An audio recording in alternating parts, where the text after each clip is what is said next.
Yang kedua adalah Nabi Yeremia. Nabi Yeremia itu dibunuh di daerah Tapai, negeri Mesir, dengan cara dirajam batu sampai ia meninggal dunia. Mengapa dia dibunuh? Karena dia terus-menerus menyampaikan atau menubuatkan tentang kehidupan orang-orang miliknya Israel itu sesuai perintah Elohim Yahweh. Apa yang akan terjadi pada mereka? Juga Yeremia ini terus memberitakan, mengajarkan kitab Torah Yahweh dan memberitakan supaya nama Sang Pencipta Yahweh Elohim Tuhan mereka itu terus diagungkan. Karena sudah berulang kali diperingatkan, Nabi Yeremia ini terus memberitakan kebenaran yang dari Tuhan, maka dia akhirnya pada akhir terakhirnya dia dibunuh setelah disiksa berulang kali di penjara. Yang ketiga adalah Nabi Sakaria, anak Beriknya. Ini adalah yang menulis kitab Sakaria. Dia dibunuh di antara bait suci dan altar. Ya, ini sangat keji, saudara-saudara. Dan itu karena Sakaria, anak Beriknya ini tetap setia mengajarkan kebenaran-kebenaran firman Tuhan dan terus setia memberitakan agar semua umat kudusnya Israel ini menyembah Sang Pencipta yang namanya Yahweh Elohim. Tapi mereka tidak suka ditegur itu. Mereka tetap suka menyembah ilah lain, yaitu para Baal. Karena terus-menerus menyampaikan kebenaran, maka akhirnya dia dibunuh seperti itu, saudara-saudara. Kemudian nabi yang keempat yang dibunuh adalah Nabi Yehezkiel. Nah, dia dibunuh oleh para pemimpin umat Yahudi atau Israel di Kaldea. Mengapa, saudara? Karena dia memergoi dan membuktikan sendiri bahwa para pemimpin itu yang dilihat saat itu sedang menyembah berhala-berhala, antara lain dewa matahari, dewa Baal, dewa Tamus. Mereka betul-betul, saudara-saudara, melakukan penyembahan seperti itu. Oleh sebab itu dia dibunuh.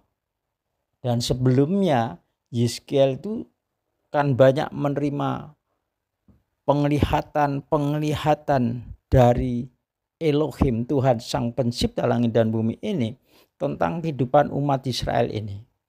Bagaimana kebobrokan mereka itu.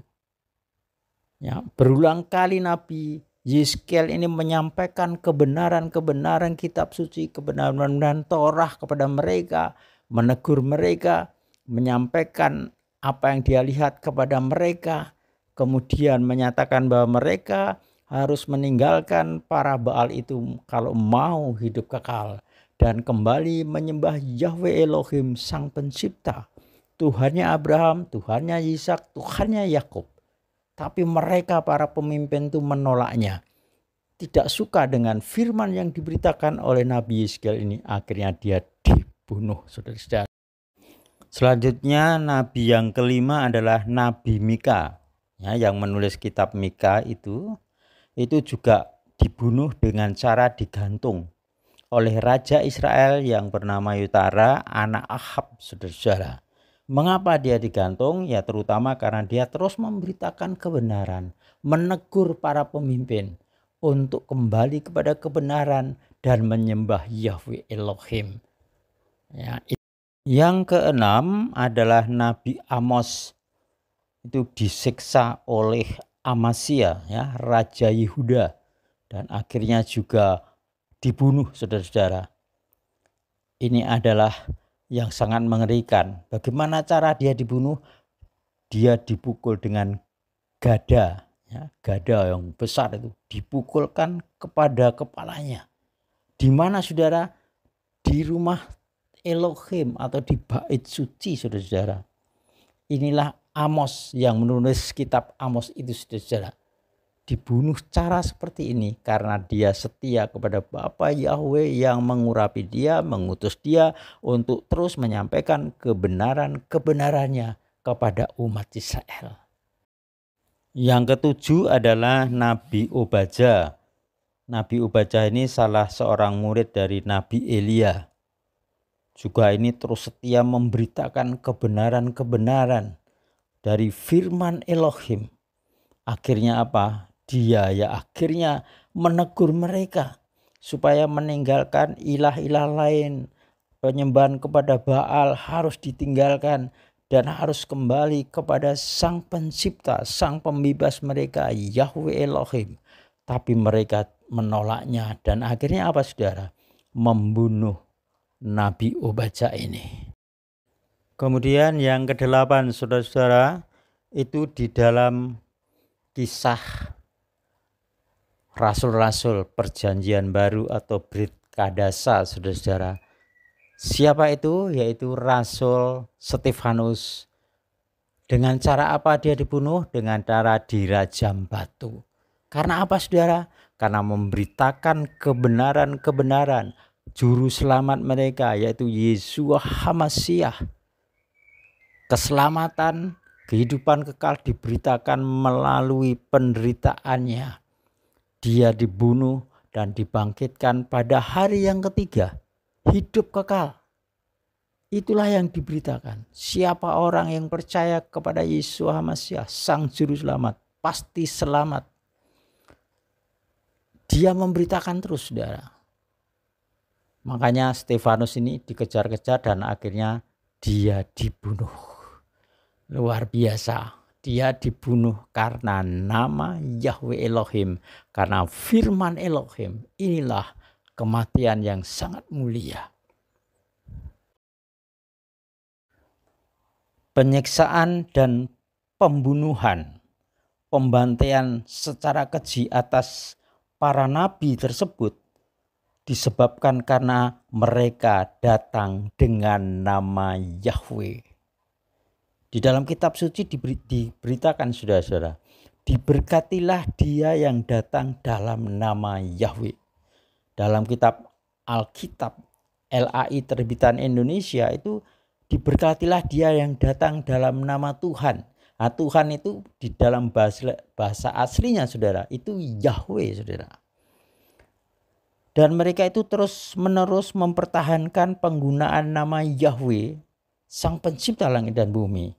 Tuhannya Israel, Tuhannya Abraham, Tuhannya Musa, ya, Tuhannya Raja Daud, Raja Salomo, itu adalah semua adalah menyembah satu, yaitu Yahweh Elohim, Sang Pencipta langit dan bumi. Kemudian Rasul Yakub atau Yakobus, saudara-saudara, mengaitkan hal itu ketika dia berbicara tentang para nabi sebagai teladan kita dalam menanggung penderitaan karena mempertahankan, sekali lagi, karena mempertahankan nama Elohim, Sang Pencipta langit dan bumi. Elohim satu-satunya, Tuhan yang benar, yaitu Yahweh. Saudara bisa baca di kitab Yakub atau Yakobus pasal 5 ayat 10 sampai dengan 11.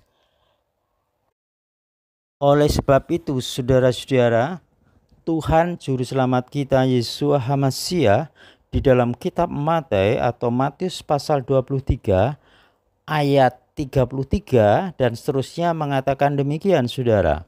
Hai kamu ular-ular, kamu keturunan ular beludak, bagaimanakah mungkin kamu dapat meluputkan diri dari hukuman neraka? Sebab itu lihatlah, aku mengutus kepadamu nabi-nabi, orang-orang bijaksana dan ahli-ahli Taurat. Separuh di antara mereka akan kamu bunuh dan kamu salibkan, yang lain akan kamu sesah di rumah-rumah ibadahmu, ya. Dan kamu aniaya dari kota ke kota. supaya kamu menanggung akibat penumpahan darah orang yang tidak berasal, mulai dari Habil orang benar itu sampai kepada Sakaria anak Bereknya yang kamu bunuh di antara tempat kudus dan Misbah. Itulah saudara-saudara. Jadi siapa dalam pembunuhan itu semua?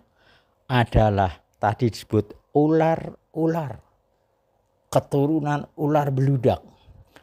Dan Tuhan sendiri juga menjelaskan dalam kitab Yukanan 8 ayat 44 bahwa yang dimaksud ular-ular keturunan ular beludak, yang disebut mereka itu pembunuh dan pendusta adalah imam-imam Farisi, ahli-ahli Taurat yang mengaku sebagai orang-orang kudus, para pemimpin suci yang dari Tuhan Sang Pencipta, padahal bukan.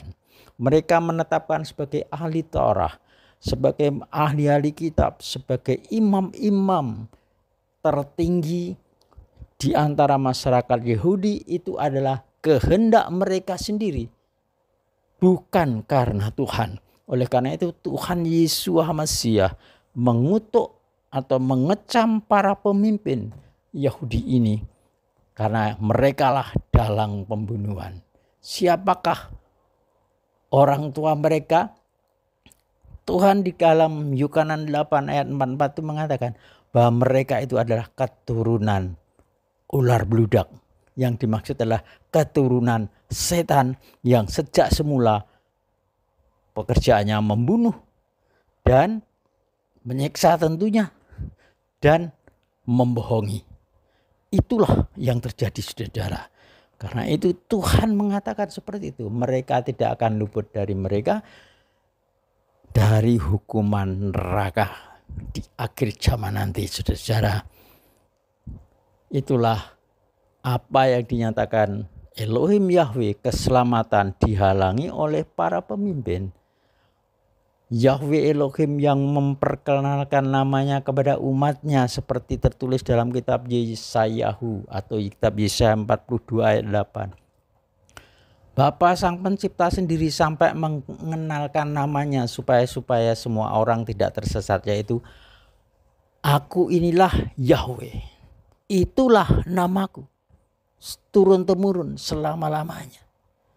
Mengapa Bapa Yahweh mengatakan seperti itu? Karena Dia tahu bangsa-bangsa di dunia ini, bahkan orang-orang kudus miliknya Israel Yahudi ini, memanggil nama ilah lain, ilah-ilah yang dari setan, ilah-ilah yang dari ciptaan mereka sendiri, dan melupakan nama pencipta yang sebenarnya, yaitu yang disembah oleh Abraham. Abraham menyembah Sang Pencipta, namanya Yahweh. Itulah bahasa aslinya sudah. Nama diri tidak bisa diubah dalam bentuk apapun.